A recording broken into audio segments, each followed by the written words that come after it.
حسن میں ہے، ان کی خوبصورتی میں ہے۔ اس کا مطلب کیا ہے؟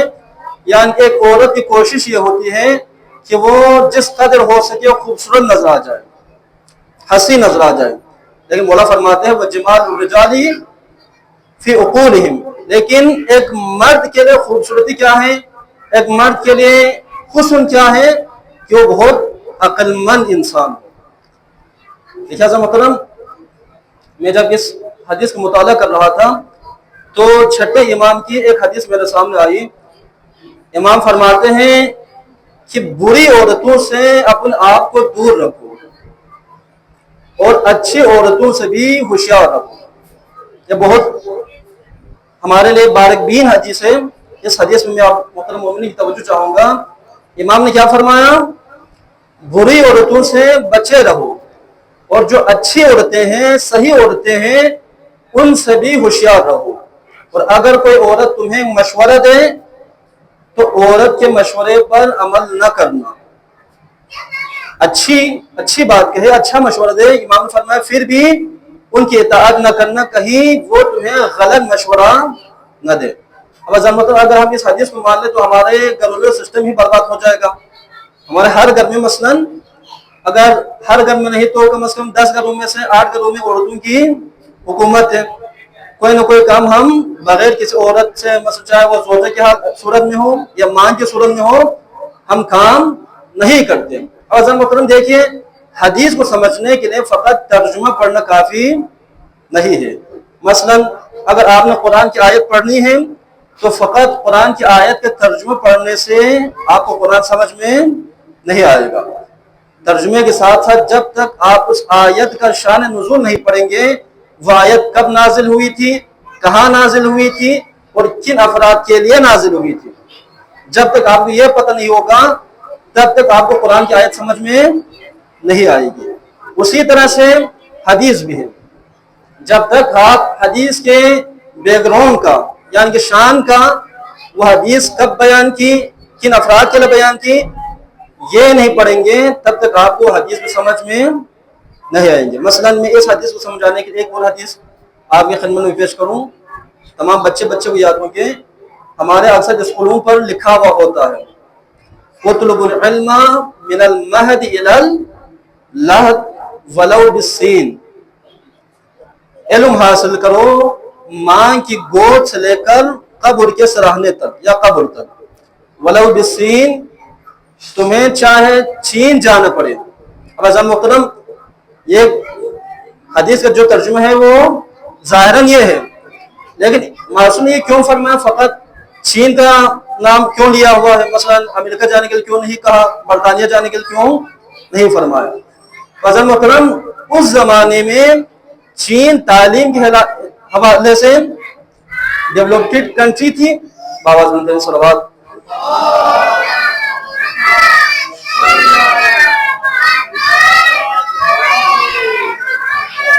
اس زمانے میں چین ترقی یافتہ تھا اور اس کے ساتھ ساتھ مکے سے چین بہت دور بھی تھا۔ تو معصوم نے یہ بطور ایک تمثیل بیان کی ہے، اگر تمہیں اتنا دور جانا بھی پڑے تب بھی وہاں پر جا کر علم حاصل کرو۔ اسی طرح یہ حدیث بھی ہے۔ جب میں نے اس حدیث کو سمجھنے کے لیے اور بھی احادیث کا مطالعہ کیا تو پہلے امام ہمارے امام علی ہے، مولا کائنات کی ایک حدیث میرے سامنے آئی، باواز بلند صلوات۔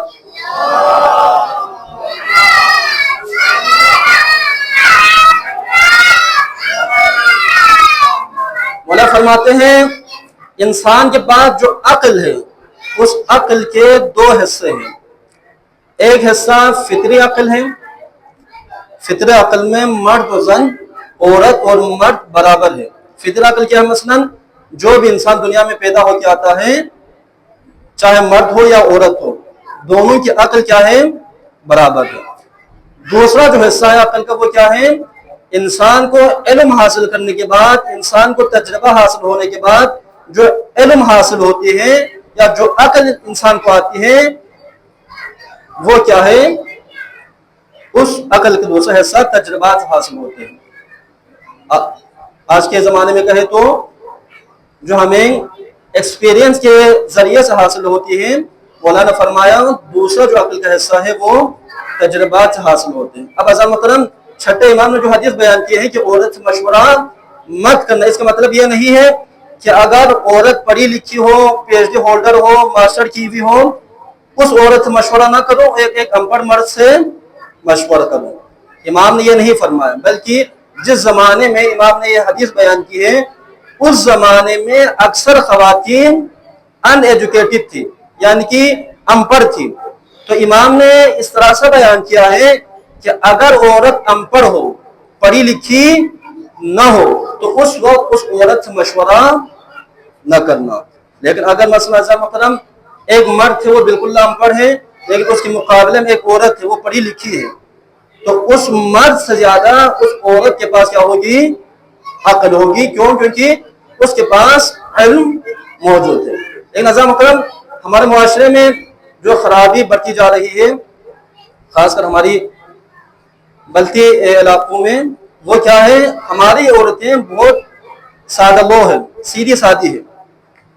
इसलिए मैं बयान करना चाह रहा हूँ कि मेरे पास अभी 7-8 महीने पहले पेशावर से एक मैसेज आया एक खातून की।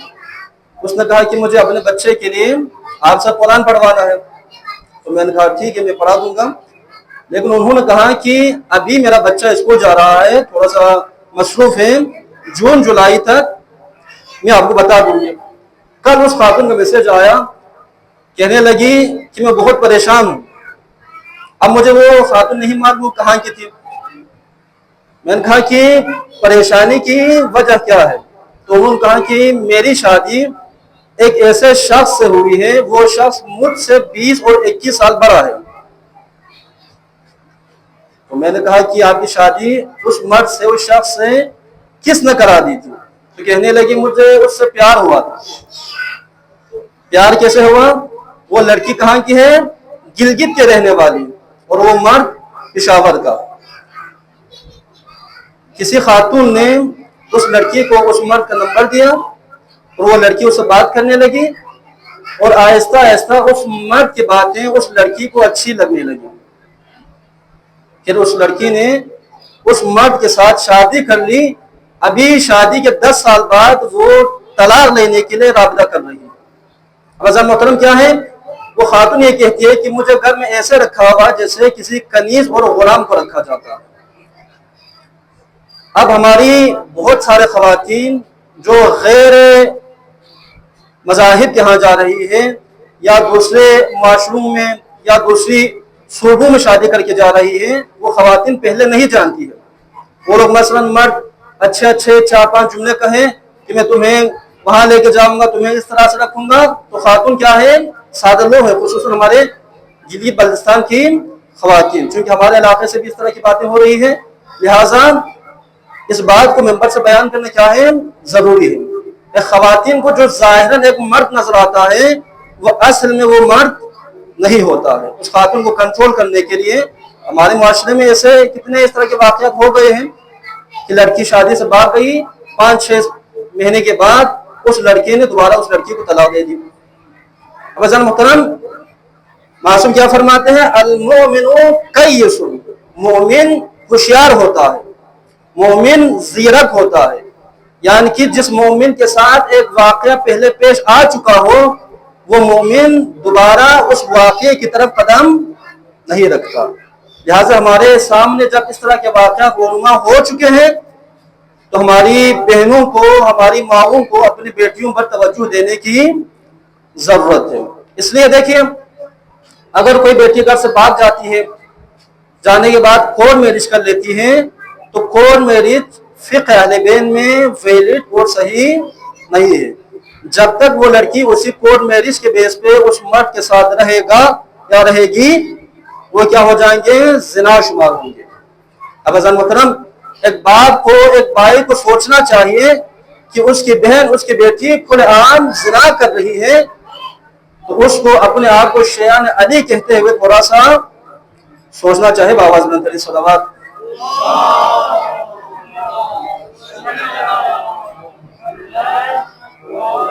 अज़ीज़ मुहतरम जैसे वो आबिद कर आने के बाद उसने कहा अल बिशार अल बिशार, बिशार में बशारत लेकर आया हूँ, खुशखबरी लेकर आया हूँ। اب جو اس عابد کی جو زوجہ تھی وہ عقل مند نہیں تھی. اس نے کہا دیکھو میاں 8-9 سالوں سے میں تمہاری خدمت کر رہی ہوں, تمہارے بچوں کی دیکھ بھال کر رہی ہوں, لہٰذا میں جب اپنے آپ کو شیشے میں دیکھتی ہوں تو میں تھوڑی سی بدصورت ہوں, میرا چہرہ خوبصورت نہیں ہے, لہٰذا تم ایک دعا ایک حاجت اللہ کی بارگاہ میں میرے لیے مانگو. اس مرد نے, اس عابد نے ایک دعا اپنی بیوی پر قربان کر دی اور اللہ کی بارگاہ میں دعا کی, پروردگار میری بیوی کو حسن عطا فرما.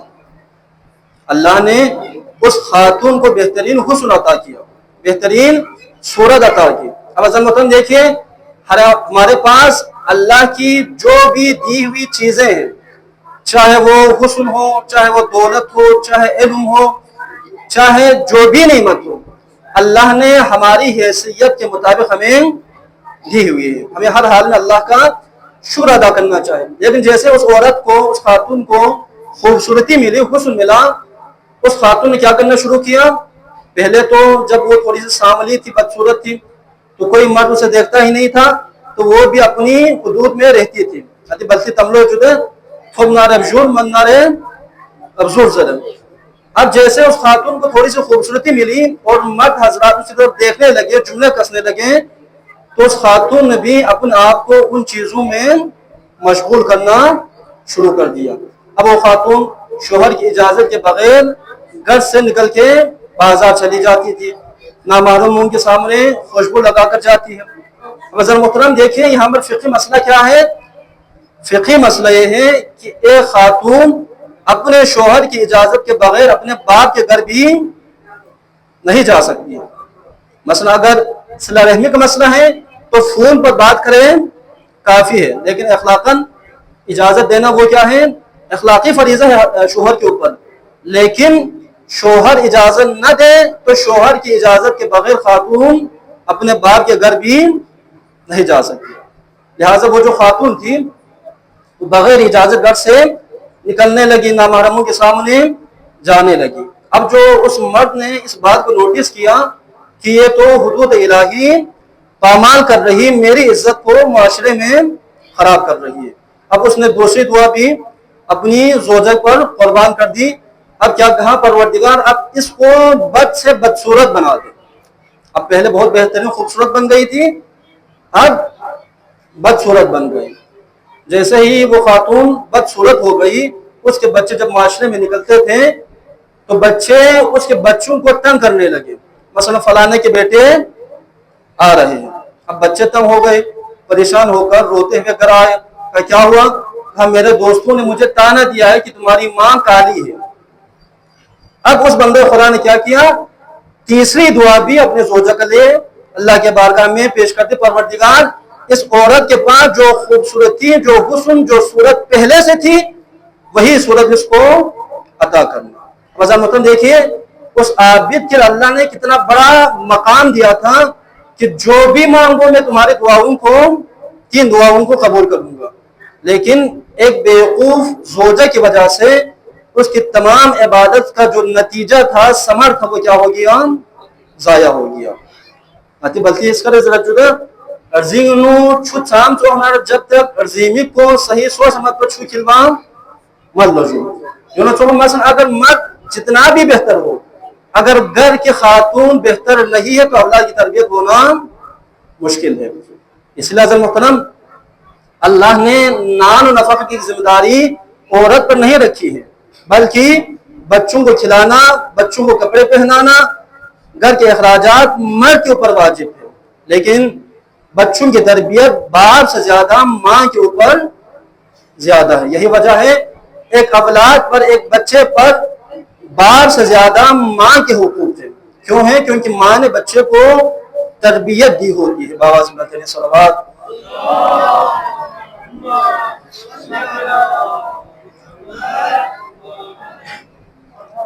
عزیز محترم دین اسلام دین فطرت ہے. فطرت اللہ التی فطر الناس علیہا. اللہ نے انسان کو فطرت پر پیدا کیا. اب فطرت میں کیا ہے؟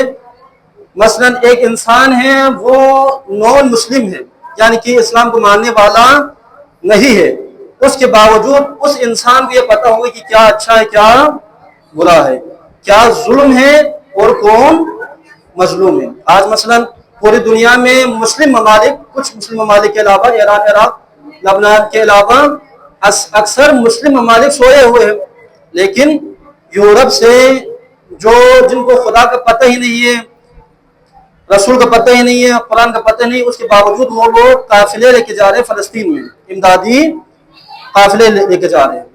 کیوں ہے؟ کیونکہ ان کے دلوں میں، انسان کے دل میں اللہ نے کیا رکھا ہے؟ اسلام کو رکھا ہوا ہے۔ یہی وجہ ہے مثلا ہمارے گھروں میں جو بچے پیدا ہوتے ہیں، بچہ فطرتاً کیا ہوتا ہے؟ سچا ہوتا ہے۔ فطرتاً کیا ہوتا ہے؟ سچا ہوتا ہے، لیکن ماں باپ اسے جھوٹا بنا دیتے ہیں۔ مثلا جیسے ہی گھر کے دروازے پر دستک ہوتی ہے، کوئی مثلا قرضہ لینے کے لیے آ جائے تو باپ بیٹے کو سکھا کر بھیجتے ہیں، جاؤ جا کر بولو کہ بابا گھر پر نہیں ہے۔ اب بیٹے کو جھوٹ بولنا نہیں آتا، وہ جا کر کیا کہتا ہے کہ بابا کہہ رہے ہیں کہ وہ گھر پر نہیں ہے۔ اب باپ اس کو جھوٹ بولنا سکھاتے ہیں، تم نے اس طرح بول دیا ہے، اس طرح نہیں بولنا تھا، اس طرح سے بولنا تھا۔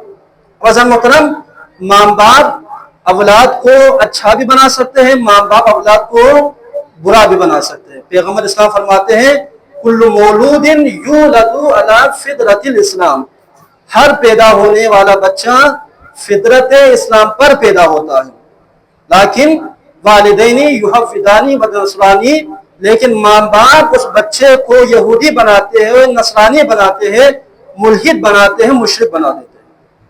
اب پتہ چلا عزیزان محترم کہ اولاد کے تربیت میں والدین کا بڑا کردار ہے، لہٰذا اگر والدین اپنے بچوں کی تربیت پر توجہ دیں گے تو یقیناً ہمارے بچے دنیا میں بھی کامیاب ہوں گے، بروز آخرت بھی کامیاب ہوں گے۔ باواز بند کریں صلوات۔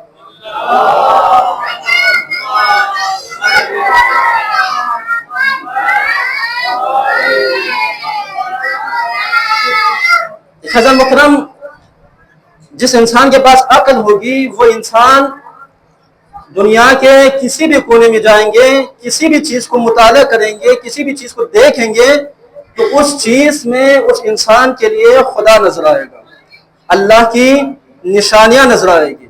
قرآن سورہ بقرہ آیت نمبر 164، ارشاد ربانی ان فی خلق السماوات والارض، اللہ نے جس آسمان اور زمین کو خلق کیا ہے اس میں اللہ کی نشانیوں کو تلاش کرو۔ واختلاف اللیل والنہار، رات اور دن کا آنا جانا، رات آتی ہے دن چلا جاتا ہے، دن آتا ہے رات چلی جاتی ہے، اس میں اللہ کی نشانیوں کو تلاش کرو۔ والفلک التی فی البحر بما ینفع الناس، دریا میں، سمندر میں کشتی کس طرح سے تیرتی ہے، کشتیوں کے ذریعے سے انسان کس طرح سے نفع حاصل کرتے ہیں، اس میں اللہ کی نشانیوں کو تلاش کرو۔ اس کے بعد فرمایا وما انزل اللہ من السماء ماء فاحیا به الارض بعد موتها، اللہ نے آسمان سے بارش نازل کی ہے، پانی نازل کیا ہے، فاحیا به الارض بعد موتها، پھر اللہ نے اس پانی کے ذریعے سے اس زمین کو زندہ کر دیا جو زمین مر چکی ہوتی ہے۔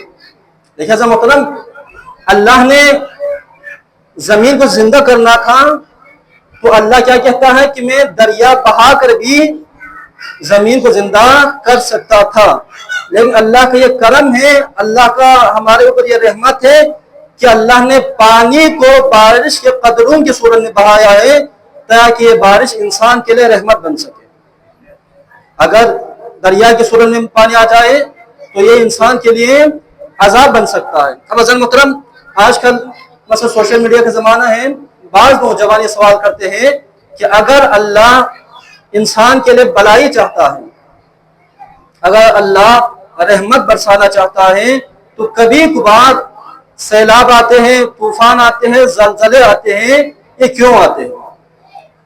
دیکھیں اس سوال کو پیش کرنے سے پہلے مولا کائنات کیا فرماتے ہیں کہ میں جس چیز کو دیکھتا ہوں، جس شے کو دیکھتا ہوں، اس چیز کو دیکھنے سے پہلے بھی، دیکھنے کے ساتھ بھی، دیکھنے کے بعد بھی مجھے اس شے میں خدا نظر آتا ہے۔ لیکن اگر ہمیں نظر نہیں آتا تو یہ کیا ہے؟ ہماری کم علمی ہے، ہمیں اس چیز کے بارے میں اتنا زیادہ علم نہیں ہے، تبھی ہمیں اس چیز کے بارے میں معرفت بھی نہیں ہوتی۔ لہٰذا جیسے ہی جس طرح کے سوالات کرتے ہیں، طوفان کیوں آتے ہیں، زلزلے کیوں آتے ہیں، اصل بہت سارے لوگ انسان مر جاتے ہیں، بہت سارے چھوٹے چھوٹے بچے، بہت سارے لوگوں کو مال کا نقصان ہو جاتا ہے۔ اب عزیز محترم، ان تمام در سوالوں کا ایک ہی جواب، وہ جواب ہے کتاب من لا یحزن الفقیر، شیخ صدوق کی کتاب، اس میں چھٹے امام نے ایک حدیث بیان کی ہے، اس حدیث کا نام ہے حدیث الجحود۔ امام فرماتے ہیں آخری بیان، اس کے بعد رد مصائب، مولا فرماتے ہیں اذا فشت الاربع ظہرت الاربع، جب معاشرے میں 4 طرح کی برائیاں، 4 طرح کے گناہ عام ہو جائے تو اس معاشرے میں 4 طرح کے عذاب بھی آ جاتے ہیں۔ پہلا گناہ کیا ہے؟ امام فرماتے ہیں اذا فشت الزنا ظہرت الزلازل، جس معاشرے میں، جس سوسائٹی میں زنا عام ہو جائے اس معاشرے میں زلزلے زیادہ آتے ہیں۔ اس کے بعد فرمایا کہ جس معاشرے میں لوگ زکوٰۃ صدقات دینا بند کر دیں، یعنی کہ یہ جو صفت ہے صدقہ دینے کی، وہ بہترین صفت ہے، الصدقۃ ترد البلا، صدقہ ہر قسم کے بلا کو ٹال دیتا ہے، رفع کر دیتا ہے۔ لیکن اگر جس معاشرے میں یہ عام ہو جائے کہ لوگ صدقہ دینا بند کر دے، زکوٰۃ دینا بند کر دے، خمس دینا بند کر دے، تو امام فرماتے ہیں اس معاشرے کی مویشیاں مرنے لگتی ہیں۔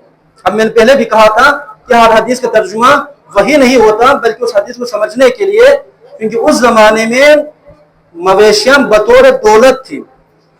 آج کے زمانے میں مثلا کسی کے پاس BMW ہو یا بڑی سے بڑی کار ہو تو کیا ہے، زیادہ دولت مند ہے۔ تو اس زمانے میں جس کے پاس اون ہوا کرتی تھی، سرخ اون ہوا کرتی تھی، وہ بہت زیادہ اس کو امیر سمجھا جاتا تھا۔ اصل مطلب اس کا مطلب کیا ہے؟ جس معاشرے میں لوگ صدقات، خیرات، زکوٰۃ، خمس دینا بند کر دے، اس معاشرے میں لوگوں کو دولت میں، مال میں خسارے بھی ہونا شروع ہو جاتے ہیں۔ اس کے بعد مولا فرماتے ہیں جس معاشرے میں، تیسرا گناہ مولا فرماتے ہیں جس معاشرے میں حاکم، مالک اپنی رعایا پر، اپنی رعیت پر، اپنے مزدوروں پر، ان کے فیصلوں پر ظلم کرے، یعنی ان کے اوپر ظلم کرے، مثلا ان کو مزدوری دینے کے حوالے سے، ان سے زیادہ کام لینے کے حوالے سے، تو مولا فرماتے ہیں جہاں پر یہ صفت ہوگی اس معاشرے میں قحط اور سیلاب زیادہ آنے لگتے ہیں۔ آخری سبق باوز بنتے ہیں صلوات۔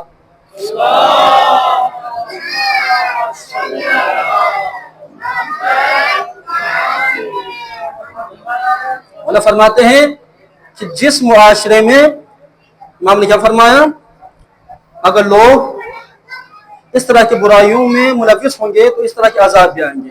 آخر صفت امام نے فرمایا جس معاشرے میں یہ گناہ وفا کو، عہد کو وفا کرنے کے بجائے بے وفائی کرے، وعدہ کرنے کے بعد وعدہ خلافی کرے، یعنی یہ جو صفت رذیلہ ہے، یہ جو بری صفت ہے، جس معاشرے میں عام ہو جائے اس معاشرے پر اللہ کافر اور مشرک حاکم کو مسلط کر دیتا ہے۔ بزرگ محترم، ایک اور حدیث میں بھی معصوم کیا فرماتے ہیں کہ جس معاشرے میں امر بالمعروف بند ہو جائے، نہی عن المنکر بند ہو جائے، اچھا کو اچھا کہنا بند ہو جائے، برا کو برا سمجھنا کہنا بند ہو جائے، تو اس معاشرے پر ظالم حکمران کیا ہوں گے؟ مسلط ہوں گے۔ لہذا محترم، ماہ محرم ہمیں ان تمام چیزیں بتانے کے لیے آتے ہیں ہر سال کہ امام حسین نے قیام کیا ہے، کس لیے کیا؟ کیونکہ یزید کیا تھا؟ شارب الخمر، یزید کھلے عام شراب پیتا تھا، کھلے عام وہ زنا کی محفلیں سجاتا تھا، کھلے عام عورتوں سے وہ رقص کرواتا تھا۔ اگر عزیز محترم ہماری شادیوں پر بھی ہماری عورتیں بے حجاب ہو تو انہیں مجلس امام حسین میں آنسو بہاتے وقت ایک مرتبہ امام حسین سے معافی مانگ لینی چاہیے کہ مولا ہم تو آپ کا شیعہ ہونے کا دعویٰ کرتے ہیں لیکن ہماری طرز زندگی یزیدیوں کی طرح ہے، यजीद को हम जो बुरा भला कहते हैं मोहतरम, तो क्यों कहते हैं? यजीद जब पैदा हुआ था तो लानती पैदा नहीं हुआ था, उसके किरदार की वजह से हम उसको क़यामत तक लानत कहते। तो अज़ीज़ मोहतरम, अगर हमारा किरदार भी अच्छा होंगे तो यकीनन हमारा शुमार भी अहले बैत के चाहने वालों में से हो जाएंगे। अज़ीज़ मोहतरम, शाम का बंदा इमाम हसन की खिदमत में आया, आने के बाद उसकी इस तरह से माइंड को वाश किया हुआ था, जहन तब्दील किया हुआ था। आने के बाद इमाम हसन को, फर्जंद रसूल को जो मुंह में आता था बोलता जा रहा था, यानी तरह तरह की गालियां दे रहा था माज़अल्लाह इमाम को, लेकिन इमाम खामोश रहे। उसके बाद इमाम ने मुस्कुरा कर क्या फरमाया? ए आने वाले, तुम्हारे लिए सवारी की जरूरत है, तुम्हें सवारी दूंगा, तुम्हें भूख लगी है, तुम्हें खाना दूंगा, तुम्हें लिबास की जरूरत है, तुम्हें लिबास दूंगा। इमाम के शागिर्द, इमाम के असहाब हैरान रह गए, मौला वो तो आपको तरह तरह की बातें सुना रहा है और आप इस कदर करम नवाजी फरमा रहे हैं।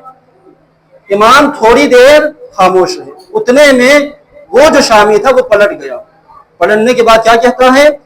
जब मैं शाम से निकला था उस वक्त अगर कोई मुझसे पूछता कि तुम्हारा सबसे बड़ा दुश्मन कौन है, तो मैं आपका और आपके बाबा अली इब्न अबी तालिब का नाम लेता, लेकिन आज अगर कोई मुझसे पूछे कि तुम्हारा सबसे बड़ा दोस्त कौन है, तो मैं आपका और आपके बाबा अली इब्न अबी तालिब का नाम लूंगा। अब अज़ीज़ मोहतरम, मासूम ने अपने किरदार से बताया है कि हमें किस तरह के किरदार को अपनाना चाहिए। अजीजों, यही इमाम हसन है। लोगों से इमाम का यह किरदार में बर्दाश्त नहीं हुआ, इमाम को जहर दिया, और जहर भी इस कदर तेज जहर थी कि इमाम के कलीजे टुकड़े टुकड़े होकर बाहर आने लगे।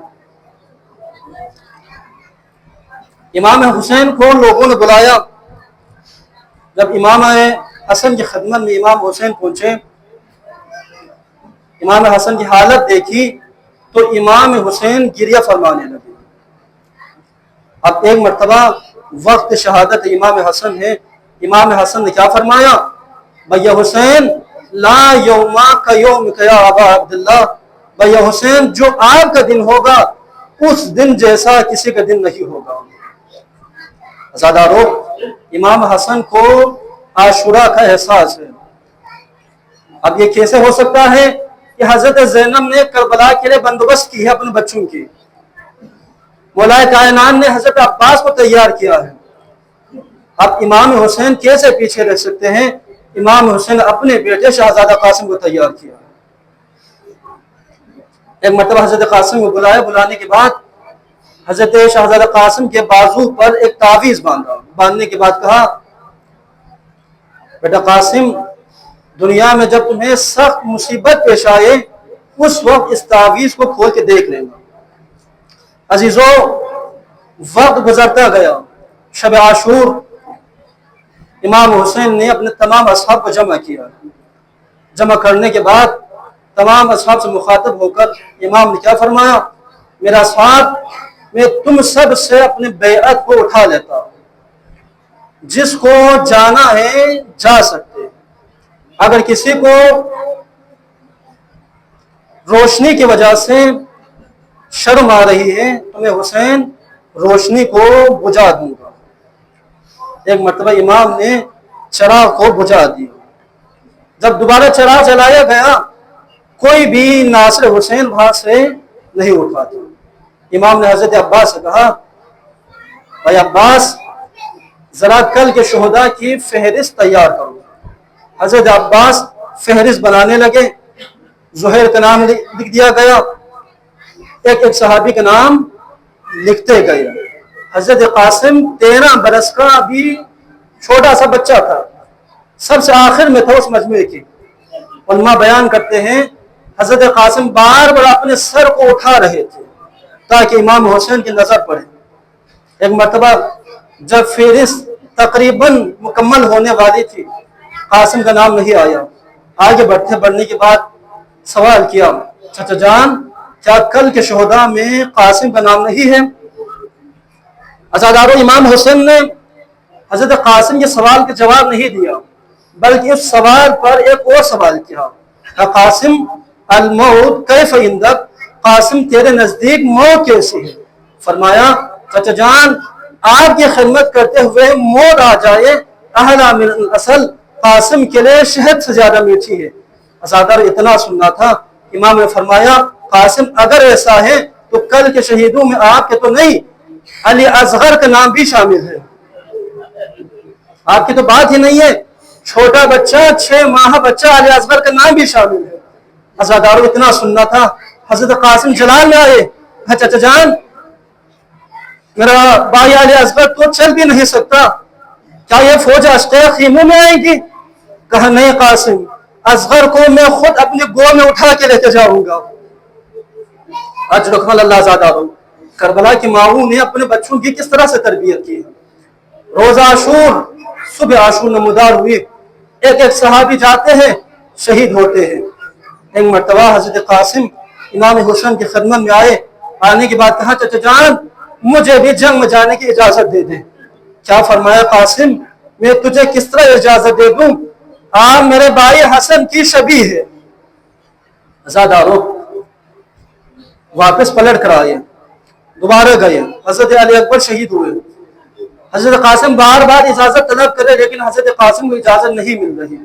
एक मतलब हजरत कासिम आकर किसी कोने में अपने घुटने पर सर रखकर रो रहे हैं। कासिम की मां ने देखा कासिम रो रहा है।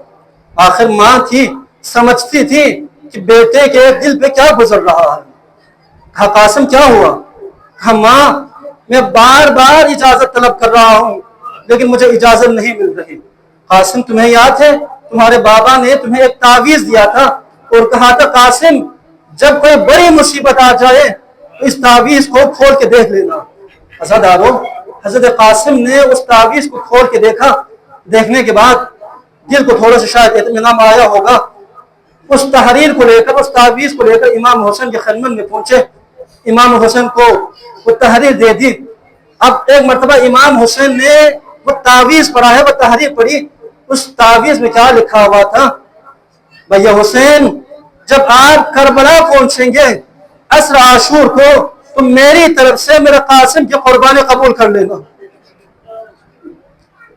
अज़ादारों, एक मतलब इमाम हुसैन आप रोक नहीं सकते थे। अज़ादारों, कासिम से इस तरह से लिपट कर गिरिया करने लगे। रिवायत कहती है, गशिया अलैहिमा, इमाम हुसैन भी बेहोश हो गए, हजरत कासिम भी बेहोश हो गए। अज़ादारों, जरा आप तसव्वुर करें ना, जवान बेटा, शबीह पैगंबर बेटा अली अकबर के विदा करने पर इमाम हुसैन बेहोश नहीं हुए। लेकिन अज़ादारों, आखिर यतीम था ना, हसन मुश्तबा का यतीम था। इमाम हुसैन को किस कदर रहम आया होगा। अज़ादारों, एक मरतबा हजरत कासिम को जंग में बेचने के लिए तैयार करने लगे। जो भी ज़रा हजरत कासिम को पहनाते हैं, कासिम को बड़ा आता है।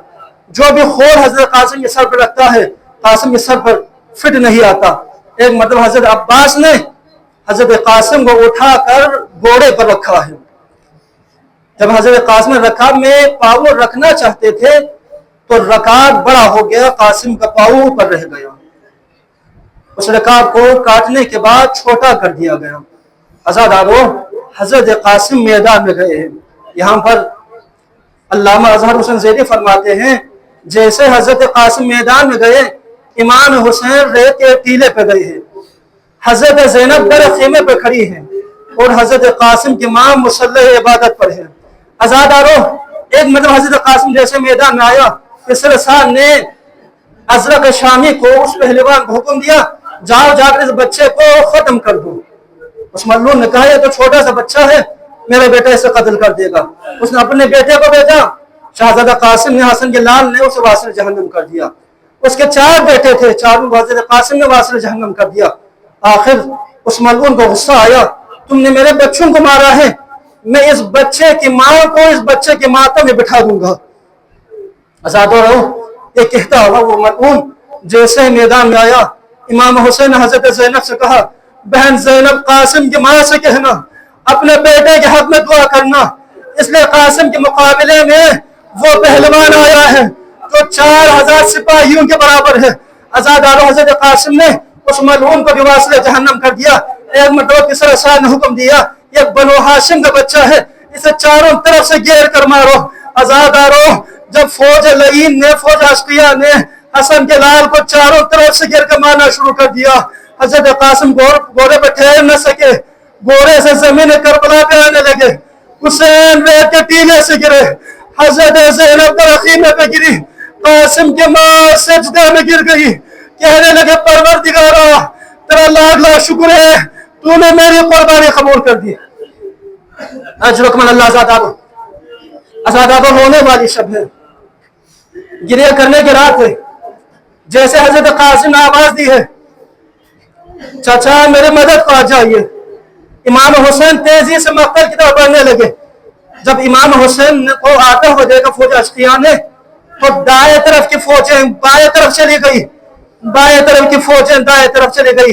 अज़ादारों, इमाम ज़माने फरमाते हैं, मेरा सलाम हो करबला के उस शहीद पर जिसके दाएं तरफ की पसलियां बाएं चली गई, बाएं तरफ की पसलियां दाएं चली गई। अज़ादारों, इमाम हुसैन हज़रत कासिम की लाशे पर पहुंचे। रिवायत कहती है, कासिम का लाशा इस तरह से पामाल हो गया था, जब इमाम हुसैन ने हज़रत कासिम को अपने कंधे पर उठाया है ना, तो हज़रत कासिम के पाँव लकीर खींच रहे थे। कासिम को लेकर गंज शहीदान पहुंचे, जहां पर हज़रत अली अकबर का लाशा भी रखा हुआ था। तमाम बीवियां पहुंच गई, लेकिन कासिम की मां नजर नहीं आती। इमाम हुसैन हज़रत ज़ैनब से कहा, बहन ज़ैनब, जरा कासिम की मां को बुला के ले आओ। हज़रत ज़ैनब उस खीमे में गई जिस खीमे में हज़रत उम्मे फरवा थी, लेकिन हज़रत उम्मे फरवा उस खीमे में नजर नहीं आती। हज़रत ज़ैनब दूसरे खीमे में गई, वहां भी कासिम की मां नजर नहीं आती। किसी ने कहा, जब कासिम घोड़े की ज़ीन से गिर रहे थे ना, उस वक्त कासिम की मां खीमे के पीछे जा रही थी। हज़रत ज़ैनब जब खीमे के पीछे पहुंची, क्या नजर आया, जमीन करबला के पेशानी को रख के यही कह रही थी, परवरदिगार तेरा शुक्र है, तूने मेरे कुर्बानी कबूल कर दी। अज़ादारों, किस तरह के माए हैं। कहा, बाबी आपको भैया हुसैन बुला रहे हैं। हज़रत उम्मे फरवा आई है। अजीजों, हज़रत कासिम की मां ने कुछ नहीं कहा, बस एक जुमला कहा, मौला भाई हुसैन, मुझे मेरे कासिम का कुर्ता दे दे। अज़ादारों, खून में खिलता कुर्ता था ना, खून में आलूद कुर्ता था, हज़रत उम्मे फरवा को दिया गया। हज़रत उम्मे फरवा ने उस कुर्ते को एक संदूक में रखा। शाम गरीबा को, असर आशुरा को फौज लईन ने जब तबर्रुकात लूट लिए गए, उस कुर्ते को भी साथ लेकर गया। अज़ादारों, अहले हरम का कारवां काफिला करबला से कूफा, कूफा से शाम, फिर शाम से जब रिहाई मिली, एक मरतबा दोबारा तबर्रुकात वापस आने लगी। कासिम की मां को कासिम का कुर्ता दोबारा से मिल गया है। अज़ादारों, कासिम की मां उस कुर्ते को लेकर करबला पहुंची है। करबला के बाद दोबारा मदीना पहुंची। जैसे मदीना पहुंची ना, एक मरतबा कासिम की मां ने कहा, मेरे ऊंट को जन्नतुल बकी लेके चलो। जन्नतुल बकी पहुंचे। पहुंचने के बाद, ऊंट से उतरने के बाद कब्र इमाम हसन के करीब गई। जाने के बाद गठरी को खोली, कासिम के कुर्ते को निकाला। निकालने के बाद कासिम के कुर्ते को इमाम हसन की कब्र पर फैला दिया। कहने लगे, ए मेरे वाली, ए मेरा सरपरस्त, आपके बच्चे का कुर्ता लेकर आई हूँ। इन्ना लिल्लाहि व इन्ना इलैहि राजिऊन।